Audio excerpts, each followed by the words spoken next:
Another episode of the Battlefield Sleuth series. We're at St Joseph's Roman Catholic Cemetery in Moston.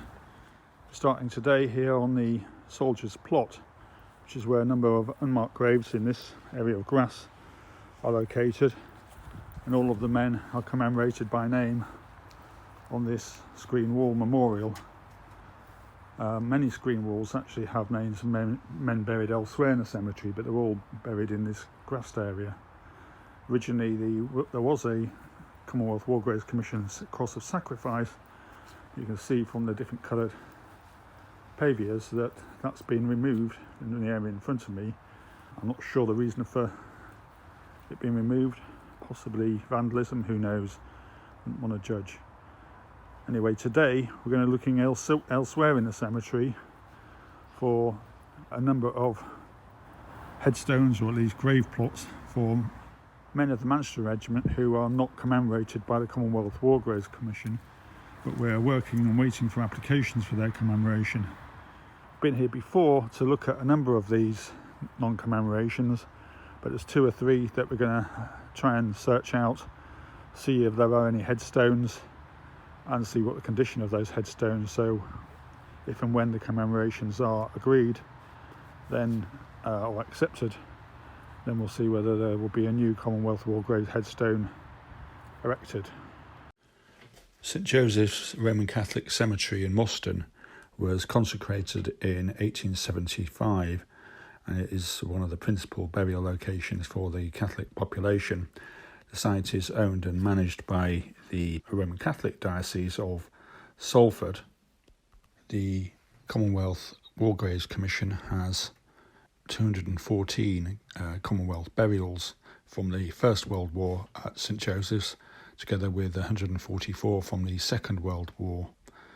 These are either commemorated on this green wall that's going to be discussed, or otherwise they're scattered throughout the churchyard.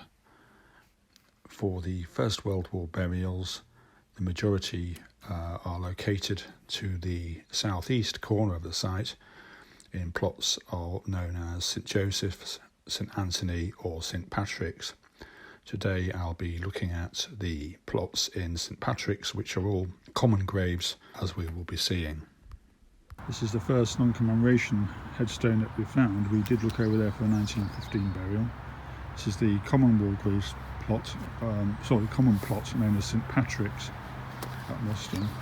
And here we see the headstone of numerous people on the front and also the back. So these are big common plots. And this is the headstone including the name of Bernard Woolley, who died on the 26th of April 1919, aged 45. Bernard served in the 3rd 8th Battalion of the Manchester Regiment. He enlisted on the 30th of June 1915, subsequently transferred to the 3rd Battalion Manchester Regiment, which is a special reserve based in Cleethorpes. And after only 5 months service, Bernard was discharged due to ill health on 18th of November 1915. He passed away on the 26th of April, as I said, due to tuberculosis that had been aggravated by the service. Bernard's widow, Martha Eliza, received a pension at Abbott Street, Rochdale Road, Manchester. The couple had one daughter,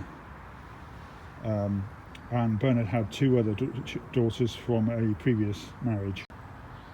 So moving on from Bernard Woolley is the burial of Charles Ferns in another communal plot of St Patrick. Charles Ferns died on the 22nd of December 1920, aged 26. Charles had been a tobacco traveller or errand boy prior to the Great War. He'd tested in the Special Reserve of the 4th Battalion Manchester Regiment on the 23rd of October 1912, and he first served overseas from the 5th of December 1914 with the British Expeditionary Force as part of the 1st Battalion Manchester Regiment.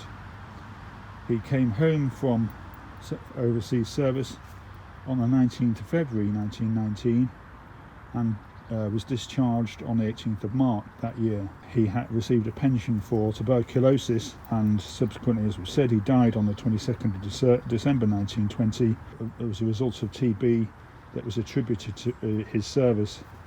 He died at Bagley Sanatorium, and then his family buried him here. He was the son of Mary and the late Edward Ferns of 4 Mill Street, Ancoats.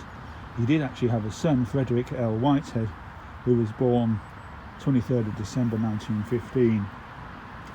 So this chap served throughout the whole period of the Great War, discharged at the end and died as a result of tuberculosis that it was attributed to a service, probably commenced while he was in service. Not forgotten Charles Ferns. Hopefully at some stage he will receive War Grave status. I mentioned that we'd been to have a look at non-commemoration burials at St Joseph's before, and here, alongside the men we've just mentioned, in St Patrick's section is the headstone and burial of Private Peter Norton, number 1173. Peter had enlisted in the 4th Special Reserve Battalion on 23rd of March 1909. This was full-time training with the regulars and then annual retraining with the 4th Battalion. In civilian life, he was a woodpacking casemaker.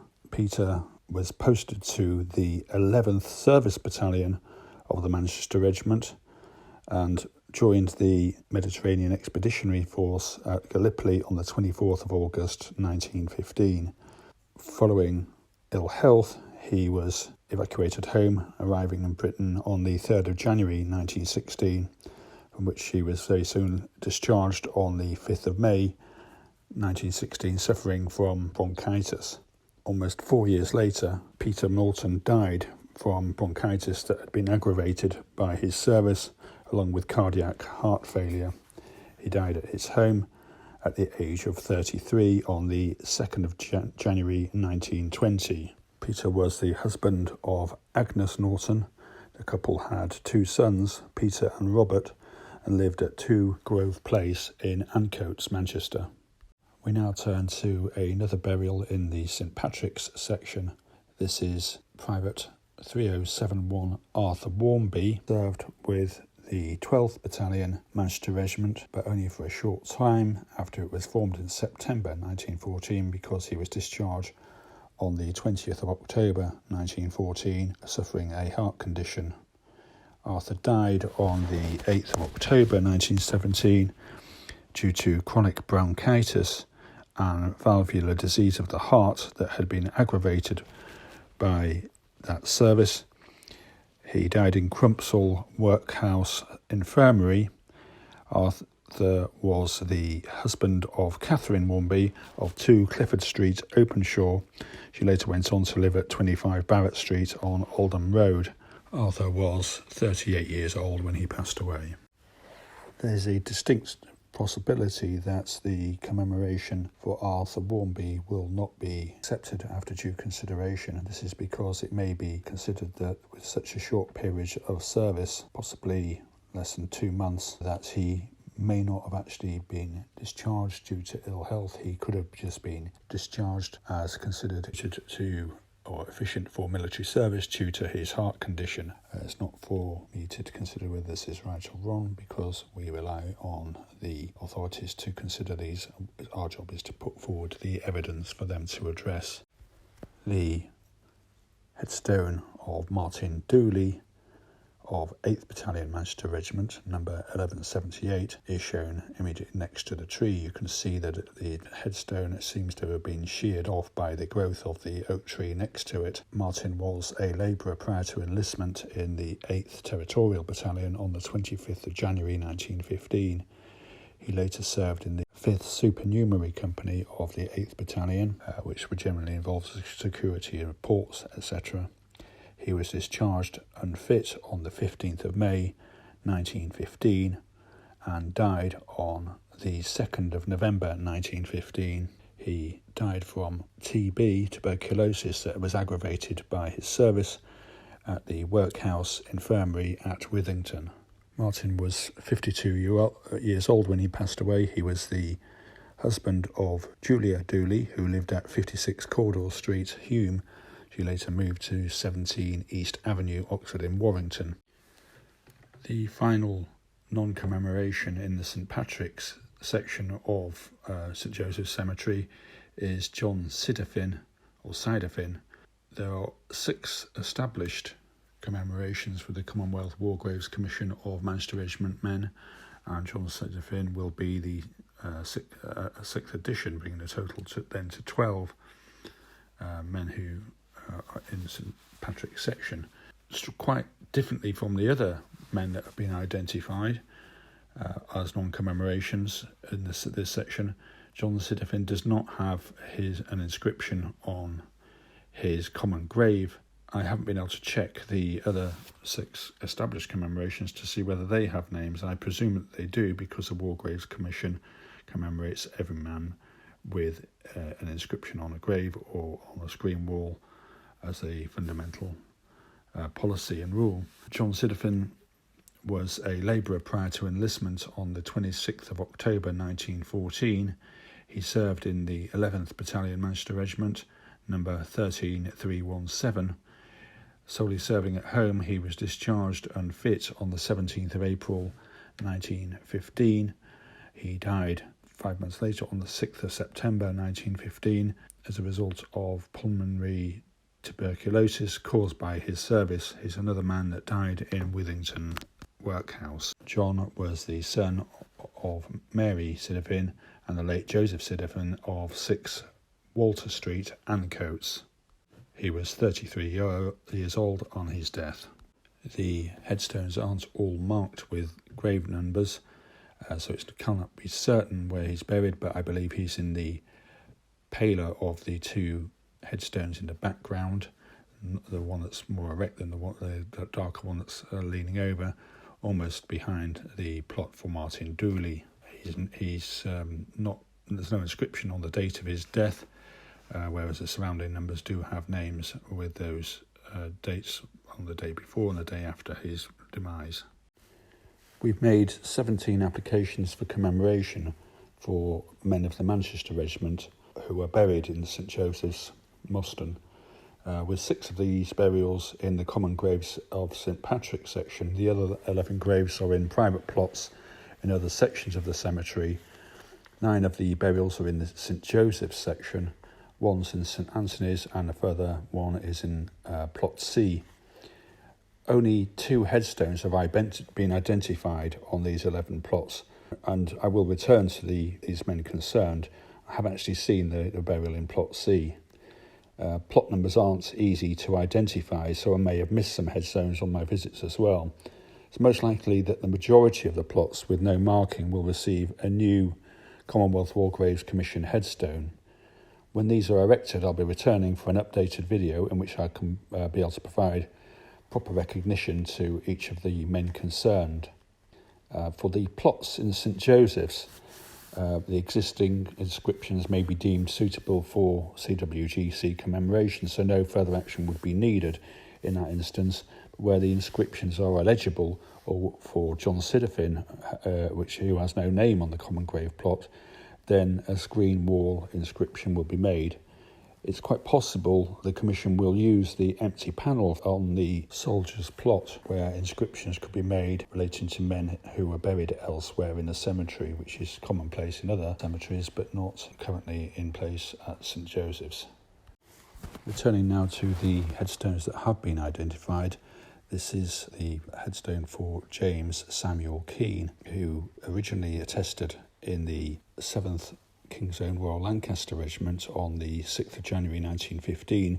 He'd been a warehouseman, and he was subsequently discharged from the King's Own Royal Lancs on the 26th of January, so just after 20 days' service. He then re-enlisted in the 3rd 8th Battalion of the Manchester Regiment and later transferred to the 52nd Graduated Battalion with service number 4752. James was then discharged on the 16th of February 1916, and he died on the 16th of November 1918 with pulmonary tuberculosis that had been aggravated by service along with bronchopneumonia. The husband of Barbara Gentila Keane and the father of Thomas Francis Keane, who had actually been born on the 7th of August 1914.